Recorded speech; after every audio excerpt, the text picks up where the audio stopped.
안녕하세요. 사연을 시작하기에 앞서 구독과 좋아요 부탁드려요. 감사합니다.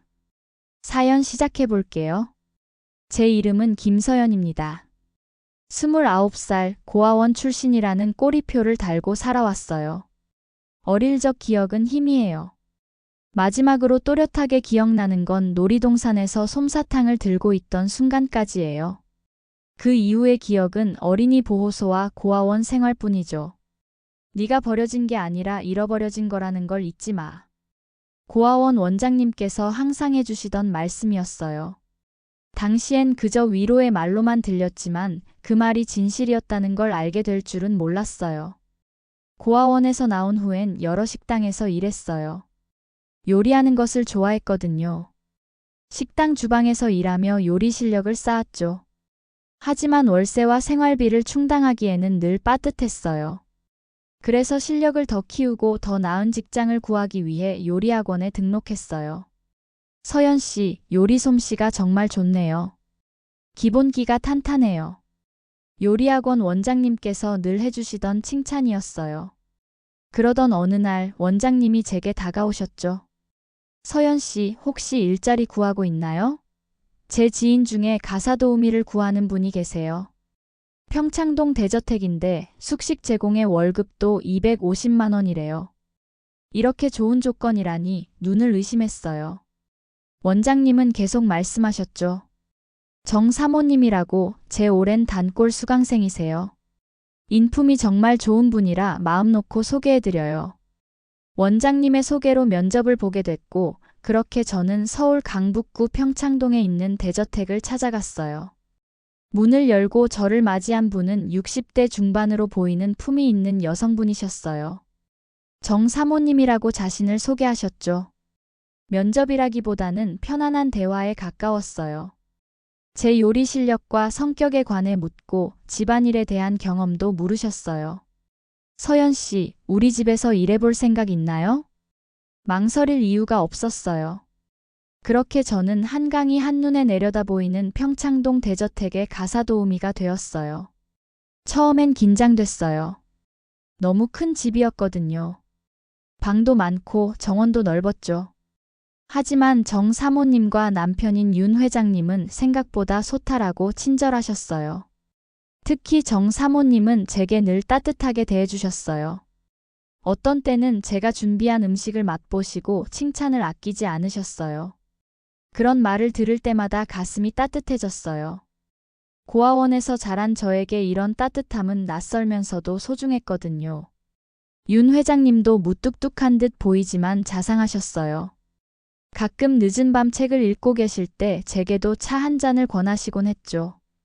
그렇게 책도 많이 읽게 됐어요. 학교에서 배울 기회가 없었던 것들을 배우는 느낌이었죠. 그렇게 7개월이 흘렀어요. 어느 날 정 사모님이 저를 부르셨어요. 서연 씨, 내일 우리 딸 기일이에요. 처음 듣는 이야기였어요. 지금까지 자녀에 대한 이야기는 한 번도 들어본 적이 없었거든요. 집에 자녀 사진도 없었고요. 사모님, 제가 정성껏 준비할게요. 사모님은 손가방에서 봉투를 꺼내셨어요. 여기 300만 원이에요. 우리 딸 기일이니 최고급으로 준비해주세요. 다음 날 아침부터 시장에 나가 최고급 식재료를 사왔어요. 딸기는 가장 싱싱하고 큰 것으로 골랐죠. 갈비는 최상급으로, 나물은 가장 싱싱한 것으로만 골랐어요. 사모님의 딸을 위해 최선을 다하고 싶었거든요. 요리하는 내내 마음을 담았어요. 갈비찜은 육수부터 정성껏 내고, 잡채는 당면부터 불리고, 모듬전은 재료마다 간을 달리하고, 평소보다 2배는 더 신경 썼어요. 내가 만든 음식 중 가장 정성을 들인 요리였을 거예요. 제사상을 차리고 있을 때 사모님과 회장님이 함께 내려오셨어요. 두 분 다 정장을 입고 계셨죠. 서연 씨 고마워요. 사모님이 제 손을 꼭 잡으셨어요. 그 따뜻함이 마음에 스며들었어요. 저녁 7시 제사가 시작됐어요. 저는 주방에서 기다리고 있었죠. 사모님이 저를 부르셨어요. 서연 씨, 여기 와서 좀 도와줘요. 거실 제사상 앞으로 갔어요. 그런데 제사상 위 영정사진 속에는 제 어릴 적 모습이 있었어요. 5살쯤 됐을 때 찍은 사진이었죠. 놀이동산에서 솜사탕을 들고 활짝 웃고 있는 제 모습이었어요. 숨이 멎는 듯 했어요. 머릿속이 하얘졌고 심장은 미친 듯이 뛰었어요. 사모님. 이 사진은 제 사진인데 왜 제 사진이? 말이 제대로 나오지 않았어요. 사모님과 회장님을 번갈아 바라봤어요. 두 분 다 얼굴이 창백해지셨죠. 뭐라고요? 무슨 말을 하는 거예요? 사모님이 떨리는 목소리로 물으셨어요. 회장님은 벌떡 일어나 영정사진을 집어들고 살펴보셨어요. 이게 무슨 소리야? 이 사진이 서연 씨 사진이라고? 네, 맞아요. 제 사진이에요. 제가 5살 때 놀이동산에서 찍은 사진이에요. 솜사탕을 들고 있는 모습. 제 마지막 기억이에요. 순간 거실에 정적이 흘렀어요. 사모님이 의자에 털썩 주저앉으셨고 회장님은 영정사진을 놓치듯 내려놓으셨어요. 이게 어떻게 된 일이지? 회장님이 중얼거리셨어요. 서연 씨, 혹시 다른 기억은 없나요? 그날 놀이동산에서 어떤 일이 있었는지 떨리는 목소리로 물었어요. 저는 솜사탕을 들고 있었어요. 다리 위에서요. 그리고 기억이 희미했어요. 머릿속에 안개가 낀 것처럼 흐릿했죠. 그리고 누군가 제 이름을 불렀어요. 서연아 하고요. 뒤돌아봤는데 그 다음부터는 기억이 없어요. 회장님이 사모님을 바라보셨어요. 두 분 다 눈물을 흘리고 계셨죠. 그날 우리도 딸을 잃어버렸어. 5살이었는데 놀이동산에 있는 다리 위에서 사모님의 목소리가 떨렸어요. 혹시 서연 씨가 우리 딸일 수도 있을까? 회장님이 중얼거리셨어요. 순간 저도 모를 희망과 두려움이 동시에 밀려왔어요. 고아원에서 자란 제가 이 대저택의 딸일 리가 있을까요? 하지만 그 사진은 분명 제 사진이었어요. 유전자 검사를 해봐야겠어. 회장님이 단호하게 말씀하셨어요. 그날 밤 저희는 병원으로 향했어요. 24시간 응급 유전자 검사가 가능한 곳이었죠. 회장님의 인맥을 통해 급하게 예약했어요. 검사 결과가 나오기까지 기다리는 동안 사모님은 제 손을 꼭 잡고 계셨어요. 떨리는 손이었죠. 우리 딸은 윤서연이었어. 그날 이후로 우리는 찾아 헤매다가 경찰에 신고하고 전단지도 붙이고 TV에도 나갔지만 사모님의 목소리가 흔들렸어요. 결국 찾지 못했어. 시간이 지나면서 점점 희망을 잃어갔지. 하지만 매년 제사를 지내왔어. 회장님이 이어 말씀하셨어요. 김서연 씨가 면접을 보러 왔을 때도 우리는 전혀 몰랐어. 서연이라는 이름이 같다고 해서 우리 딸일 거라고는 생각도 못했지. 기다림은 길었어요. 밤새도록 3사람은 병원 대기실에 앉아 있었죠. 아침이 밝아올 무렵 마침내 의사가 결과를 들고 나왔어요. 윤 회장님, 검사 결과가 나왔습니다. 의사의 표정은 밝았어요. 유전자 일치율이 99.9999%입니다. 김서연 씨는 분명 회장님 부부의 친자입니다. 그 말을 듣는 순간 3사람 모두 얼어붙었어요. 믿을 수 없었죠. 우리 딸. 정말 우리 딸이었어. 사모님이 울음을 터뜨리셨어요. 회장님도 감정을 주체하지 못하고 눈물을 흘리셨죠. 저는 어떤 감정인지 설명할 수 없었어요. 기쁨, 당혹감, 혼란, 모든 감정이 뒤섞인 채 눈물만 흘렀어요. 그 순간 회장님이 갑자기 쓰러지셨어요. 너무 큰 충격 때문이었을까요? 사모님이 비명을 질렀고 저는 황급히 의사를 불렀어요. 병원에 입원한 회장님은 다행히 큰 문제는 없으셨어요. 의사 선생님께서는 일시적인 쇼크로 인한 실신이라고 하셨죠. 하루 입원 후 퇴원하셨어요. 집으로 돌아온 후 우리는 밤새도록 이야기를 나눴어요. 내가 어떻게 실종됐는지, 그 후 어떻게 어린이 보호소를 거쳐 고아원에 들어갔는지, 그리고 왜 서로를 찾지 못했는지. 서연 씨. 아니, 우리 딸 서연아. 어떻게 이런 기적이 일어난 거지? 제가 고아원에 들어갔을 때는 김서연으로 불렸어요.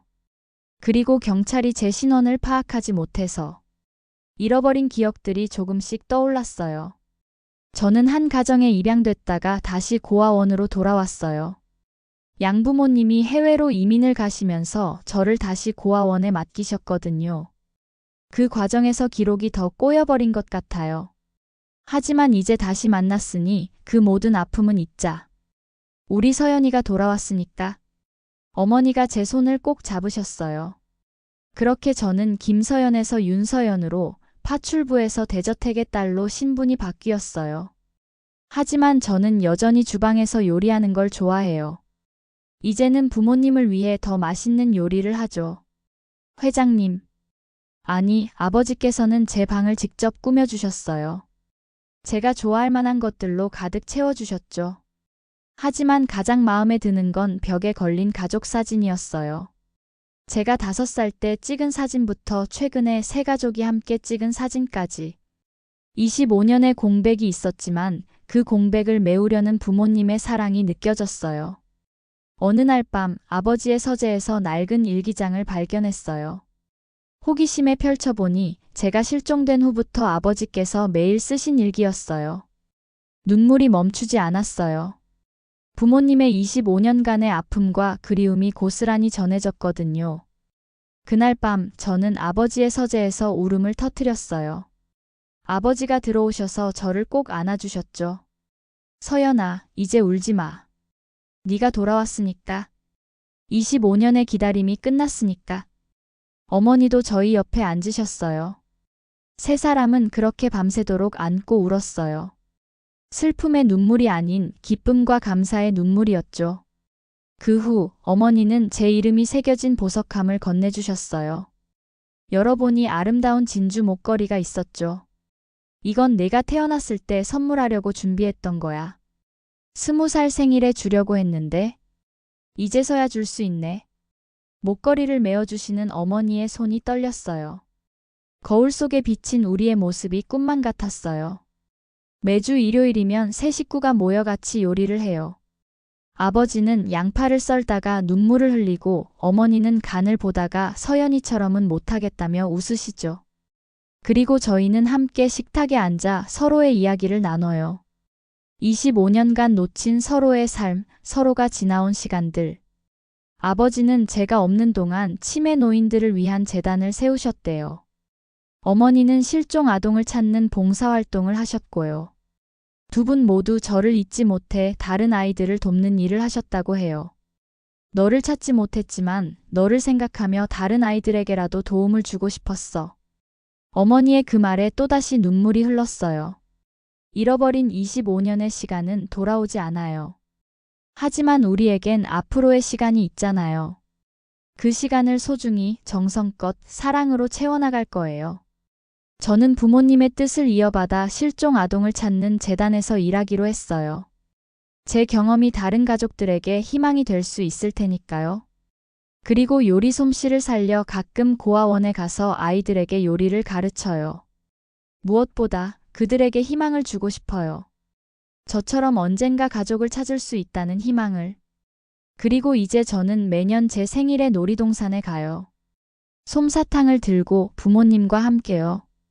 잃어버렸던 그 순간부터 다시 시작하는 거죠. 가끔 생각해요. 그날 제사상을 차리지 않았다면, 영정사진을 보지 못했다면, 우리는 서로를 영원히 알아보지 못했을지도 모르겠다고요. 운명이란 게 참 신기해요. 우연히 제가 영정사진 속 제 모습을 발견하게 되고 그것이 기적적인 가족의 재회로 이어지다니요. 이것이 제 이야기예요. 평창동 대저택의 파출부에서 딸이 된 윤서연의 이야기. 가끔은 인생이 우리가 상상할 수 없는 방식으로 우리를 놀라게 하나 봐요. 어쩌면 그게 인생의 묘미인지도 모르겠어요. 그리고 잊지 마세요.